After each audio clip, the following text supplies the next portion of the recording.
आज दिनांक 3 डिसेंबर 1984 साली याच दिवशी भोपाळ येथे एक मोठी दुर्घटना घडली, हादसा घडला, ट्रॅजेडी घडली.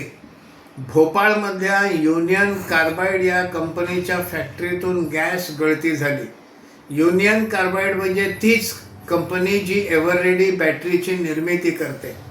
ह्या गॅस गळतीचा असा परिणाम झाला की जवळपास 5,500 लोक हे कायमचे पंगू झाले.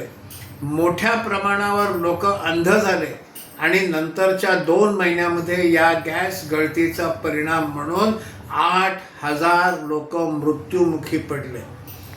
या गॅस गळतीमुळे एवढ्या मोठ्या प्रमाणावर पर्यावरणाची हानी झाली की त्या सगळ्या परिसरातल्या विहिरी, तलाव आणि भूजल हे विषयुक्त झालं. सेवन करण्यास हे सगळं पाणी हे अनुपयुक्त झालं.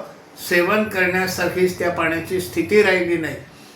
हा प्रकार म्हणजे हिरोशिमा नागासाकीवर पडलेल्या बॉम्ब नंतर सुद्धा जवळपास 2-3 पिढ्या या तिथे पंगू जन्माला येत होत्या. तशीच ही छोटी आवृत्ती आहे असं म्हणावं लागेल. या सगळ्या कांडाचे जे मुख्य आरोपी वॉरेन अँडरसन, जे युनियन कार्बाइड कंपनीचे CEO आहेत, हा माणूस हा या सगळ्या याच्या प्रकरणातला मुख्य आरोपी होता. त्याच्यावर केसेस होते. त्याला जामीन देण्यामध्ये काँग्रेसने मदत केली. भारतातनं पळून जायला काँग्रेसने मदत केलेली आहे.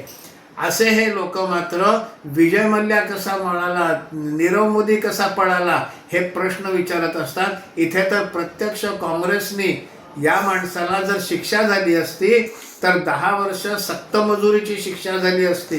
त्याला भारतातनं पळून जायला काँग्रेसनं मदत केलेली आहे, इथे लक्षात घेतलं पाहिजे. आणि आज नाशिक कुंभमेळा म्हणून पर्यावरणाच्या नावाने जे टाहो फोडतायत ही सगळी मंडळी ही या वॉरेन हेस्टिंग्जला पळून जाण्यामध्ये यातली अनेक मंडळी ही सहाय्यक होती. त्यामुळे कुंभमेळ्याच्या नावाने काँग्रेसने तर टाहो फोडूच नये. एवढं मोठं पर्यावरणाचं नुकसान करणाऱ्या आणि लोकांच्या मृत्यूला कारणीभूत असणाऱ्या वॉरेन हँडरसनला इकडनं पळून जायला त्यावेळेला मदत केलेली आहे. भोपाळ गॅस ट्रॅजेडीतल्या सगळ्या मृतांना भावपूर्ण श्रद्धांजली.